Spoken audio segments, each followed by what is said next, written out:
Assalamualaikum warahmatullahi wabarakatuh. Jumpa lagi dengan saya, Taib Luh Angin. Hari ini kita bicara tentang Hari Megang atau Mak Megang. Megang adalah makan daging dalam jumlah banyak, daging kerbau dan atau daging lembu, sapi. Hari Megang adalah budaya Aceh yang telah berlaku sejak zaman Kesultanan Sumatera atau Samudra Pasai dan Kesultanan Aceh Darussalam. Sampai sekarang adat itu masih berlangsung, masih dilakukan oleh masyarakat, diwariskan secara turun-temurun menjadi budaya. Dalam satu manuskrip yang saya baca, ditulis di masa akhir Aceh Darussalam,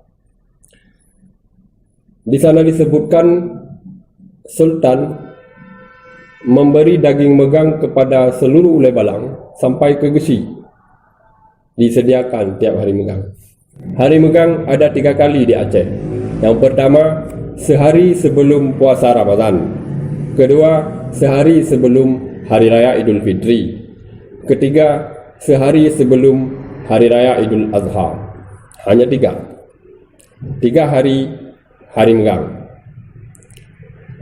Tidak ada megang ubud atau megang raya seperti yang berlaku di beberapa tempat sekarang.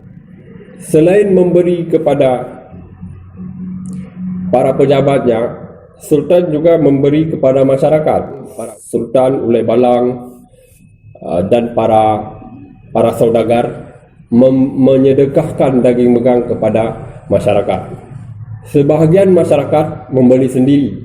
Di masa silam, bagi para bangsawan, para dermawan, para saudagar, menyedekahkan daging megang kepada masyarakat adalah tradisi mereka. Tradisi ini berlangsung sekian lama, sehingga ketika sekarang masyarakat ada yang menuntut daging megang kepada pejabat dan semacamnya, itu harus dimaklumi.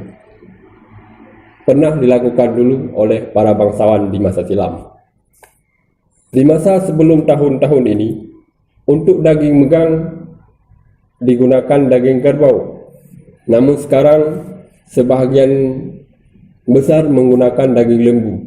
Tradisi sultan, bangsawan, pemerintah di masa silam membagi-bagikan daging megang kepada para pejabatnya, ini terus berlangsung. Sebelum damai Aceh, pemerintahan GAM juga membagi-bagikan daging megang kepada anggotanya. Sejauh yang kita ketahui, hari megang hanya ada di Aceh. Itu warisan di masa Kesultanan. Megang adalah salah satu bukti pemerintahan Aceh di masa silam, di masa Kesultanan itu makmur. Saudagar-saudagarnya, para bangsawannya, orang-orang dermawan, orang-orang baik hati. Saya himbau kepada masyarakat Aceh, baik di Aceh atau di luar Aceh, menerima saja dan melanjutkan warisan tradisi atau budaya atau adat hari megang. Jangan ada yang memprotesnya. Itu salah satu keunikan dari budaya kita. Terima kasih. Jumpa lagi di lain kesempatan. Assalamualaikum warahmatullahi wabarakatuh.